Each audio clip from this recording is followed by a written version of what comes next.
Now to the UK, where earlier this week we had results from Northern Rock and Lloyds. Today we heard from Royal Bank of Scotland, the third and last of the government-controlled banks to come out with its results. Let's check in with Paul George, who has all the details. Paul.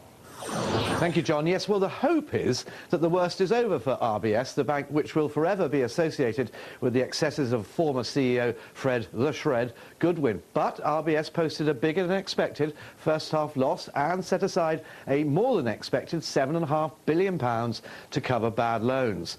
Now, the Bloomberg survey suggested a profit of just over £1 billion, and this was the top headline: impairments will remain at elevated levels. Bad enough. But this is a bank still in the throes of a nasty hangover. It has a new CEO in Stephen Hester, and he's determined to get the bank back on the straight and narrow. Despite the kicking we've had in the first 6 months of this year, not one single one of our businesses lost customers. If we can do that in difficult times, we can do much better in good times. So on that rock, we will rebuild RBS. Shareholder value will be rebuilt. We will support our customers. And vitally, we will get our risk down through the restructuring program. How bad has it been for RBS? Well, last year it managed the biggest corporate loss in British history, £24.3 billion.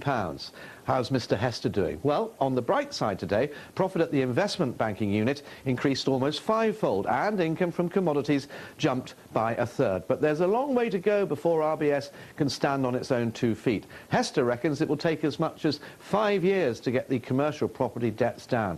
Now, the share price is taking a pounding today, but it did rise in the previous 7 sessions yesterday, ending up by almost 10%. John. Paul, thank you very much.